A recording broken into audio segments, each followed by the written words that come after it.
Have you ever wondered what really happens in the final seconds before 1,000 men die? Before the fate of an entire battalion is shattered, before the war crushes any remaining hope? The story begins precisely there, at the moment when defeat seemed so certain that even the air grew heavier, as if the battlefield itself knew what was coming. The soldiers were trapped inside a narrow valley, the ground trembling under the constant weight of explosions and the smell of gunpowder burning the air in hot waves. Screams, metal, dust, smoke, and the suffocating feeling that there was no way out. Everything mixed together in a chaos where no one knew if they still had a minute to live. Enemy machine guns, positioned atop the hills, spewed fire relentlessly. Men fell before they even understood where the shots were coming from.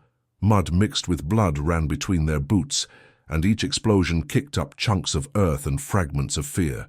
A sergeant, covered in soot, tried to keep his voice steady, but his throat betrayed his despair. Hold your position, no one retreats. But retreating was impossible. Moving forward would be suicide, and remaining there was merely awaiting the final verdict.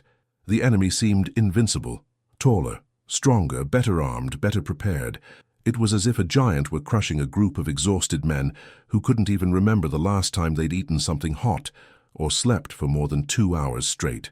The roar of machine guns echoed like hammers pounding directly on their chests. A sudden flash of light on the hilltop betrayed the firing of a mortar, and everyone knew that this would be the blow that would end them. A younger soldier, his hands trembling and his gaze lost, murmured, "We're not getting out of here alive." The explosions intensified.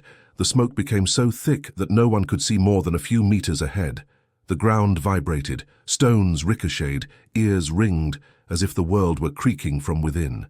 In the midst of it all, an officer fell to his knees, defeated by the inevitable certainty. "We lost. There's nothing more that can be done." 1,000 men, surrounded, exhausted, without ammunition, without reinforcements, without hope. The enemy advanced in formation, apocalyptic shadows emerging from the smoke, ready to finish the massacre. It was the end. Nothing in the scene indicated that anyone there would survive. Nothing. But every war has a moment that redefines everything. An almost invisible tiny instant, hidden amidst the chaos where something changes, not because it should, but because someone decided to defy the impossible. And in that valley choked by death, about to be swallowed whole, that moment was about to happen. A single man, silent, unlikely, forgotten by the world, was going to do something that no general, no strategic plan, and no powerful weapon had ever managed to do before. Something so absurd that no one could ever imagine it. But that is yet to come. And when it begins, you'll understand why that day would become a legend. After everything you've seen so far, can you imagine how a single, completely unlikely man could change the fate of 1,000 soldiers on the verge of death? If this story has already captivated you, take the opportunity to subscribe and leave a like. This helps me continue bringing stories like this. And tell me in the comments quickly, from which city and country are you watching? I want to meet the people who are here with me on this journey. They were wrong, all of them. The officers, the veterans, the strategists, even the soldiers who swore they had faced death more times than they could count. Wrong, because while they believed that nothing could change the fate of that valley, there was one man there who didn't function like the others. A man who never learned to give up, because for him, giving up was never a real option. An orphan, the kind of person war usually swallows first, the kind the world usually ignores, who his whole life carried labels like undesirable, disposable, forgotten. His name was Elias, and no one there knew his full story. He spoke little, acted a lot, and always seemed to carry an invisible weight in his gaze, the weight of someone who grew up learning that if he didn't do something for himself, no one else would. He had been abandoned at the age of 5 on the doorstep of a small, poor orphanage, run by nuns who did what they could with almost nothing. He grew up sharing a bed, blanket, toys and crumbs with dozens of other children who were also trying to survive in a harsh and indifferent world. Elias never had a mother to calm his fears, nor a father to teach him how to face challenges. What he had was silence. And silence over time transformed into observation, and observation transformed into skill. From childhood, he would take apart everything he saw: broken toys, pieces of wood, old cans, forgotten tools. not out of childish curiosity, but out of necessity. He wanted to understand how things worked because deep down, perhaps he believed that understanding the world was the only way to avoid being crushed by it. The nuns used to say he had hands for mending lives, and even if it was just a loving metaphor, there was truth in it. Elias had a gift for seeing what no one else saw. When he turned 14, he ran away from the orphanage, not out of ingratitude, but because he felt he was becoming too big for that place. And as always, no one stopped him. No one looked for him. No one asked where he was. He went to work on the farms in the region, carrying sacks of corn, cleaning stables, repairing fences, fixing improvised irrigation systems with materials that anyone else would consider useless. There, amidst the mud, the smell of wet grass, the long days and short nights, he learned to handle gears, cables, ropes, hardware, weights, measures, tensions, forces, balance, and improvisation. Elias didn't have a diploma, but he had a practical intelligence that couldn't be taught in schools. It was instinctive, natural, and above all invisible to the eyes of those who only valued starched uniforms and polished medals. When the war broke out, he was drafted like any other poor young man. But unlike those who had family, Elias left nothing behind. No hugs, no photographs, no promises of return. Perhaps that's why he was so calm amidst the chaos. Death, for him, was never exactly a threat. It was just another shadow on the path, and shadows never intimidated him.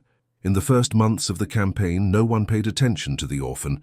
He was just another number, another body in the line, another soldier without a past. But those who truly paid attention noticed something strange. Elias never made a sound. He never complained. He never showed fear. He simply observed everything: the terrain, the weather, the troops' mood, the enemy's tactics, the patterns of attack, the sounds in the distance. He had a trained eye for noticing small flaws, small opportunities, small gaps that others ignored because they were too busy trying to survive the obvious. And in that valley where 1,000 men were about to die, that is exactly what happened. While everyone stared at the machine guns atop the hills, while officers shouted commands lost in the smoke, while despair gripped the soldiers like a disease, Elias stood quietly, crouched behind a rock, analyzing every detail with almost cold precision: the wind, the shadows, the vibration of the ground, the cadence of the gunfire, the metallic sound of enemy weapons reloading, the uneven glint on the hilltop that betrayed a mechanical failure. Connect this to his memory of years tinkering with rusty gears, and what was noise to anyone else was a signal to him. The soldier next to him was trembling so much he could barely hold his rifle. "Elias, what do we do?" He didn't answer immediately, because he didn't have an answer yet. His heart pounded, not with fear but with urgency. This was the kind of moment where a single idea could separate life from death. Elias felt it throughout his body, as if the universe were pushing his mind to work faster. He remembered the nights he spent improvising tools in the dark, the days he had to solve problems with his bare hands and recycled materials. He remembered the smell of oil, the texture of ropes, the sound of metal rubbing against metal. Each memory seemed to ignite an inner light, and then in the midst of hell he saw something that no one else saw. A pattern, one possibility, a gap so small it seemed like madness, but he knew deep down that it could work. And in that instant, the instant that separates the impossible from the inevitable, Elijah realized he didn't need to defeat the enemy. He only needed to make them believe they were losing. He only needed to turn the fear against those who spread it. There, surrounded by gunpowder, blood, and despair, the strategy that would save 1,000 lives began to take shape. Before Elias even had a chance to prove his idea, it's important to understand why he saw the world so differently from any other soldier in that valley. Because no brilliant trick is born from nothing. It's born from a lifetime of being shaped, compressed, tested by the kind of suffering few would survive. To understand the ruse that would save 1,000 men, we must go back to the beginning, back to the boy who was never chosen. Elias had no last name. At the orphanage, the nuns called him simply Elias, because that was the name they found written on a damp piece of paper attached to his clothes when he was left there. He grew up believing that this was enough. He never had a real birthday, the kind with candles, cake, and laughter. What he had were identical days, marked by work, cold, and the timid hope that perhaps someone would come to get him. They never did. He was the kind of child who quickly learned to live, with little affection, little food, little attention. This molded in him a kind of silent resilience. Elias never cried loudly, never complained, never asked for anything, not because he didn't feel, but because he learned that feelings didn't change anything. The only way to survive was by observing, paying attention to the little things to transform any difficult situation into a chance to stay alive. As he grew older, they realized that Elias had hands different from other children. Hands that understood tools, structures, weights, forces. He disassembled broken chairs, repaired jammed doors, wove improvised ropes, adjusted rusty latches, all with patience, all with precision. It wasn't talent, it was necessity. It was that, or sleep on the cold floor. And when he ran away from the orphanage, he ran away because he already knew no one would come. His workmates on the farms always said he was too tough for his age. But the truth is, Elias never had a childhood. He only had survival skills. In the fields, he discovered skills that would become weapons in the future, understanding wind direction, reading footprints, feeling vibrations in the ground, identifying dangers by sound before seeing them. He also learned to build traps with simple things: branches, stones, improvised wires, natural weights. If he didn't learn, he wouldn't eat. Elias wasn't as strong as the other soldiers. He wasn't the fastest, nor was he the most skilled with weapons, but he had something. None of them possessed the brutal ability to transform the impossible into a practical solution, using almost nothing. This didn't come from the war. It came from life, from poverty, from abandonment, from the fact that he always had to make do with what he had. In the army, this drew attention, but not in the way many imagine. His superiors saw him only as a quiet, efficient man who never caused problems. But the soldiers around him knew Elias was different. He could improvise repairs on radios that no one could turn on. He fixed jammed weapon couplings. He calculated impact forces just by observing the terrain, and he always did everything without needing anyone to explain anything. It was this silence that made him special. Elias spoke little but saw much. He was the kind of man who, while others complained about the rain, observed the angle of the raindrops to understand the direction of the wind. While others felt fear, Elias felt calculation. While others thought of death, Elias thought of a way out. And now in that valley about to turn into a cemetery, everyone was screaming, despairing, trembling, except him. The orphan's heart beat steadily, as if he had spent his entire life preparing for this exact moment. Because deep down he had every abandonment, every cold night, every time he had to improvise food, shelter, or tools, every mistake that almost killed him as a child, every day of the hard life that the world pushed against him. It all brought him to this point. Elias knew what it was like to be alone. He knew what it was like to have no one to rely on. He knew what it meant to depend solely on his own mind. But for the first time, he wasn't fighting for himself. He was fighting for 1,000 men who would never have imagined that their lives would be placed in the hands of someone so unlikely. While enemy machine guns tore through the air in continuous bursts, Elias kept his gaze fixed on the hill. He saw what no one else saw: gaps in the EI pattern, flaws in the rhythm of the shots, shadows indicating a change of position, weak points hidden in the ground. Life had trained his eyes to see details that most ignored, and in that chaos, the details were everything. That's when the idea first began to take shape. Deep in his mind, where logic and survival always met, something began to align, something that united the poor farm boy with the soldier trapped in the valley. A quick, instinctive, almost savage reasoning that said, there's a chance. It's small, ridiculous, almost impossible, but it exists. The sergeant shouted orders. The men retreated. Explosions shook the air, but Elias seemed isolated in his own world, not by fleeing, but by focus. His eyes scanned the terrain like someone assembling a giant jigsaw puzzle in seconds, and when he finally understood the whole picture, when he perceived the connection between the loose ends, when he saw that his whole life had prepared him for this, Elias took a deep breath and murmured to himself almost inaudibly, "I know what to do." And so the orphan who was never chosen would on that day choose 1,000 lives.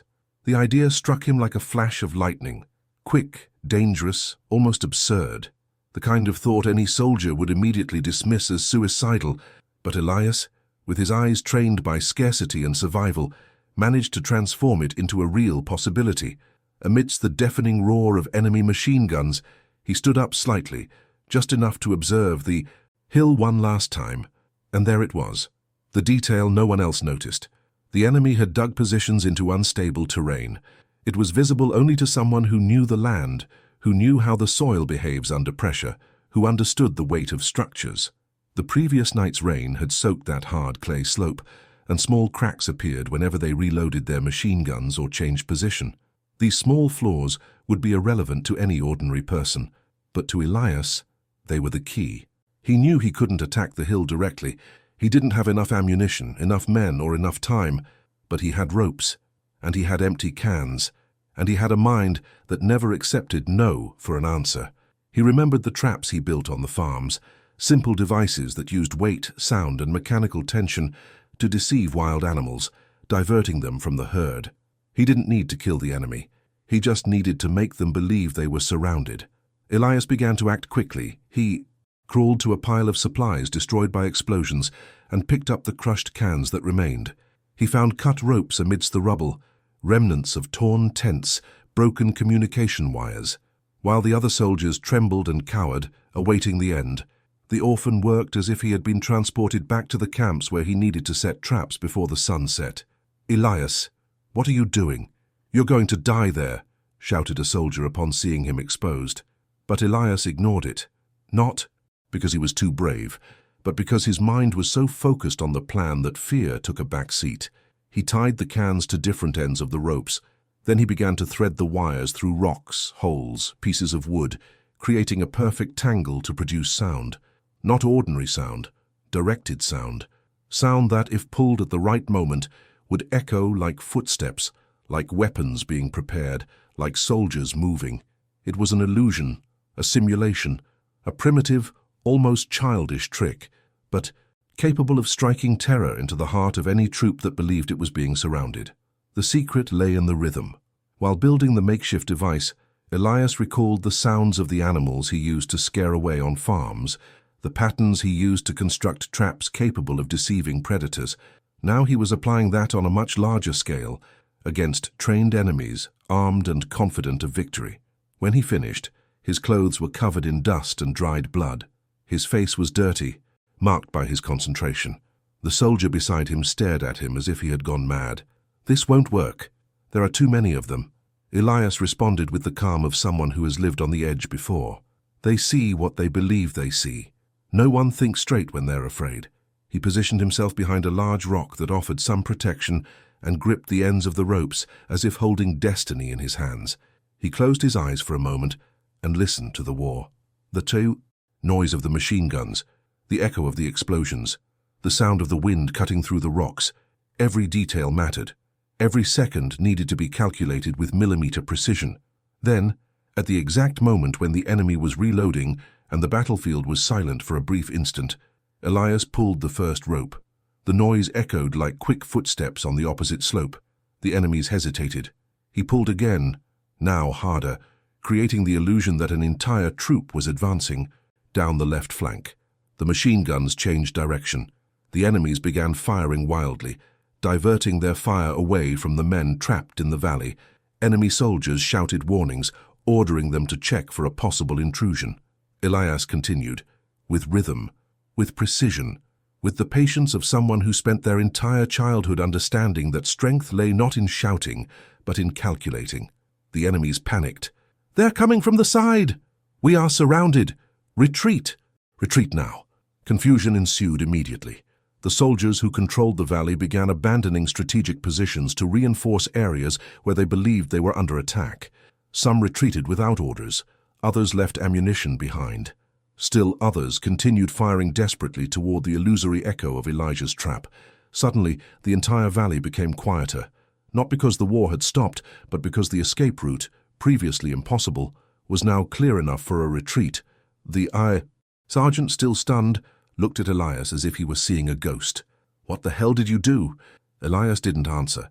He just kept pulling the strings at the right intervals, creating new sonic illusions, keeping the enemy trapped in the idea that they were being cornered. The plan was working, and working too well. But something inside Elias knew this wouldn't last long. An illusion, however perfect, always had a limited lifespan. The enemies would soon realize there was nothing there. And, when they did, they would return with redoubled fury. And perhaps it would be too late. The simple and ingenious trick was done. Fate now depended on how Elias would use every second gained through his calculated madness. And that was only the beginning of the storm that was about to break over him. What began as a simple, almost childish trick evolved in a matter of minutes into something no general could have predicted. With each pull of the rope, each variation in rhythm, each echo created by the cans, Elias transformed the battlefield into a chaotic theater where the enemies were the only ones unaware they were being deceived, and that produced the kind of terror that is born not of blood, but of the mind. The enemies, experienced, disciplined, confident, began firing in random directions. They believed they were being surrounded by an invisible force. To an observer from a distance, it seemed as if an entire troop was advancing through the trees, along the flanks, from the back of the hill. But there wasn't. There was no one. Only Elias, kneeling in the mud, using ropes and cans as if they were precision weapons. It was there, in that moment of widespread panic, that his rise began. The enemy soldiers shouted desperate orders. "They are everywhere! Retreat! Protect your rear! Call for reinforcements!" The front line, previously impenetrable, had opened up gaps that would have been impossible minutes before. Elias's platoon sergeant, still not fully understanding what was happening, realized that the pressure of enemy fire had decreased drastically, and for the first time since the beginning of the attack, he saw hope where before there had only been death. "Enjoy! Get moving! Don't stop!" As the troops began to reorganize, the psychological chaos on the other side of the hill intensified.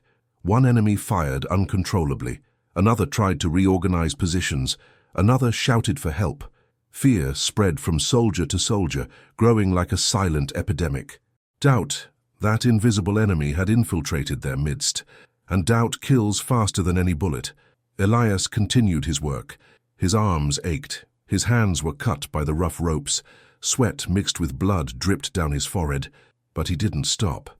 He felt he was in control of something bigger than himself. For the first time in his life, the forgotten orphan was the central piece in a gigantic game, and each of his moves changed the fate of hundreds of men. It was as if the boy who set traps in. The field was finally free to show the world what he was capable of. The soldiers in his own platoon began to look at Elias differently. It wasn't admiration. It was something deeper, something close to silent reverence. He was no longer just the quiet orphan. Now he was the man who had created a breach where no one saw a way out, the man who had turned the enemy into prey. With each rope pulled, the psychological terror intensified. At one point, a larger explosion occurred on the hill, not caused by Elias, but produced by enemy soldiers who, in panic, detonated their own ammunition boxes while trying to reorganize their positions in the dark smoke. Complete confusion ensued. They shot at each other, believing they were infiltrators. They retreated haphazardly. They abandoned intact machine guns in their haste to escape the phantom attack, and all of this caused by just one man. The sergeant couldn't believe what he was seeing. He approached Elias, breathing rapidly, his voice a mix of disbelief and relief. "How did you do that?" Elias did not answer immediately. His eyes were fixed on the hill, watching every movement, like a watchful predator. Only after a few seconds did he murmur, "They hear what they fear, not what exists." That was it. That was his true weapon. Elias didn't attack bodies, he attacked convictions. He entered the enemy's mind and planted the seed of doubt, insecurity, and loss of control.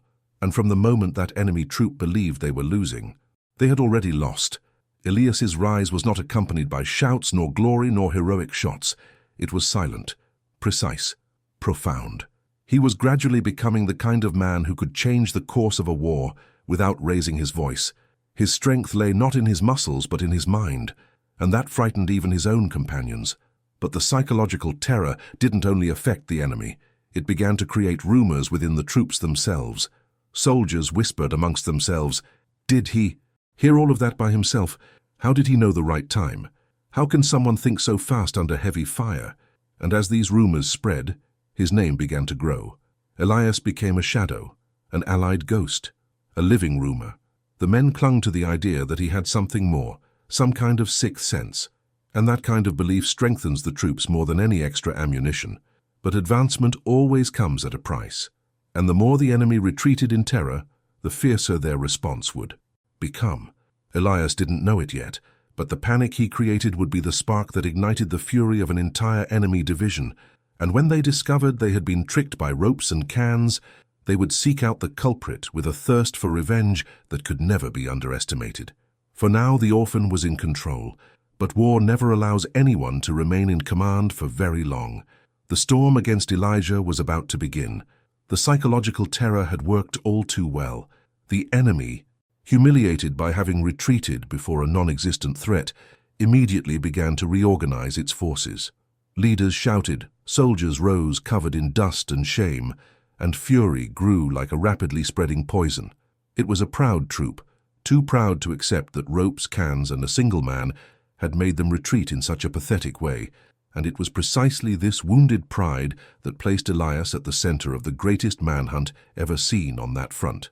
When they discovered that there were no enemy, battalions surrounding the hill, a terrible silence fell upon them, a silence that never signifies calm. It signifies a storm. The enemy commander pounded the ground and roared, "Find out who did this, now!" Elias, unknowingly, had just become the target of an entire division. Meanwhile, in the valley, Allied soldiers were trying to regroup. They had recovered the escape route, but the relief was still fragile, unstable, like a glass balanced on a thin edge. The sergeant knelt beside Elias, who remained watchful, breathing deeply as if he already knew that the worst was yet to come. "Elias, is it over?" He looked up, his gaze dirty, exhausted, but firm. "Not yet," they realized. And before he could finish the sentence, the first sniper shot rang out. A bullet passed so close that it ripped a piece from the rock where Elias was leaning. The impact threw sand and fragments into his face. The enemy troop had not only seen through the trick, they had understood that they had been deceived, and they would not accept that affront. They wanted blood. They wanted the one responsible. They wanted Elias. The shots came in quick succession, precise, aimed. They were elite snipers, the best in the division, the kind of soldier trained to eliminate impossible targets, and Elias was now the main target. "They're targeting you," shouted a comrade, grabbing him by the collar. But Elias had already realized it. The sound of the bullets cutting through the air, the vibration of the ground, the cadence of the shots. Everything said the same thing. They knew exactly where he was, and they weren't going to stop. Explosions began to shake the valley. Trees trembled, rocks split. The enemy was using light artillery, trying to crush any possible hiding place where Elias might be. He and his platoon ran, leaping between craters, falling into the mud, while the sky seemed to collapse in flames. Every step was a struggle. The heat from the explosions burned his skin, the smell of wet. Earth mixed with gunpowder filled his nostrils. The heavy air made breathing difficult. Elias could feel his legs trembling, not from fear, but from exhaustion. His body was at its limit. But the mind remained alert. The enemy troops advanced, shouting, "Find the ghost! No one humiliates our division. Bring his head." He had become a legend, and at the same time, a curse. The hunt was relentless. The first disaster came too quickly. An explosion hit the side of the group. Elias was thrown several meters, hitting his back against a rock. The impact left him breathless for a few seconds. Several soldiers shouted for help. A colleague tried to drag him, but Elias staggered to his feet. "Go! The route is open! Move!" He knew that standing still meant death, not only for him, but for everyone still there. Even dizzy, with blurred vision, he kept running. Every muscle burned. His head throbbed. Blood trickled from a cut on his eyebrow, entering his eye and burning. But Elias kept going, because he always kept going, because it had always been this way. No one ever came to save him as a child, and now he wouldn't be the one to let 1,000 men die while his own life crumbled. The pursuit continued. The enemy, driven by anger and humiliation, sent squadrons of infantry to surround the valley. The sound of boots approached like thunder. Elias knew that if they were caught there, none of them would stand a chance. When they finally reached a denser area of the forest, the sergeant tried to organize a retreat, but Elias noticed a detail that had gone unnoticed by everyone else. The enemy was herding them like cattle, guiding them to an ambush point. "Not that way," shouted Elias. "What are you saying?" "They want us to go to the clearing. It's a funnel. We're easy targets." Before any officer could react, a burst of machine gun fire illuminated the clearing exactly where they would have entered. It was a trap. Absolute precision. Elias had saved them once. Again. But it had also come at a high price. The enemy, realizing that Elias was still reading their movements, intensified the hunt. More shots, more explosions, more advance. It was as if all the forces of the division were driven by a single objective: eliminate the ghost that deceived them. At one point, Elias was hit. A bullet grazed his shoulder, opening a long, deep gash. He fell to his knees, but pressed the wound with his hand and stood up again. The blood flowed hot. The pain was excruciating, but Elias had no choice, not while there were still men depending on him. The sergeant ran towards him. "You're going to die if you keep going like this?" Elijah narrowed his eyes, breathing heavily, and replied, "If I stop, 1,000 will die. If I continue, I might die, but they will live." That phrase echoed through the platoon like thunder, because it was true. Elias wasn't fighting for his own survival. He was fighting for theirs. The war continued to advance upon him. The artillery fire resumed. Trees exploded from the impact of the bombs. Fragments of metal cut through the air. The ground trembled as if it were alive. Elias stumbled, got up, fell, got up again, always following, always protecting the group, as if he were a lone shepherd holding a wolf with his bare hands. The price of greatness was being paid in blood, in pain, in exhaustion. Elias's body no longer reacted as before. Each step was a miracle, each breath a victory. But even so, he pressed on. Because the orphan who never had anyone was now responsible for 1,000 lives, and he carried that responsibility with the strength of someone who had spent his life bearing burdens no one saw. The hunt seemed endless, but Elias still had one last glimmer of strength within him, one last spark, and it would be necessary because what was about to happen would decide whether all those men would live or die. His next action would define his legacy forever. Elias's body was already on the verge of collapse. Dirty, bleeding, staggering, he could barely keep his eyes open through the smoke and pain. His muscles trembled. His shoulder throbbed as if it were on fire. His lungs felt like they were tearing with every breath. But even so, he kept moving forward, guiding men who, without realizing it, had become the family he never had. 1,000 lives hidden behind trees, stones, ditches, and hope, all held together by a single thread: Elias. The furious enemy division was drawing ever closer. The shouts grew louder. Boots crunched branches on the damp ground. Artillery ripped through the sky above the treetops. It was a siege that was closing in rapidly. The sergeant, sweaty and desperate, stared at Elias. "We have no way out. They're going to crush us here." Elias looked around. It was true. The group was trapped between a ravine and an advancing line that was approaching like a tsunami of metal. There was only one option, one that anyone else would see as madness. But not Elijah. He took a deep breath and did what no one expected. He stood up, even wounded, even staggering, even with death almost touching his skin. The sergeant tried to grab him. "What are you going to do?" "To finish what I started." And Elijah ran, not far away, but directly toward the enemy. It was like watching a man defy his own destiny. He ran through the trees, dodging bullets that sliced through the air like invisible blades. Shots ricocheted off the rocks. Tree trunks flew from the blasts, and Elias kept going, limping, sweating, panting like a wounded animal, yet determined. Behind him, hundreds of Allied soldiers watched, unable to comprehend the courage or the madness of that act. But Elias didn't want to be a hero. He only wanted to buy time, the time needed for 1,000 men to escape through the narrow gorge hidden by the morning mist. A gorge too small for an entire division to pursue, but perfect for a group of exhausted men to sneak through. To do this, he needed to lure the enemy alone. When the enemies finally saw him, they started shooting as if they were aiming at a ghost. "It's him, catch the ghost!" Elias kept running until he fell to his knees near a rock formation. His fingers, even stained with blood, moved quickly, pulling the last makeshift ropes he had tucked into the sides of his clothing. Ropes that were now tied to dry branches, unstable rocks, and metallic debris scattered by the previous explosion.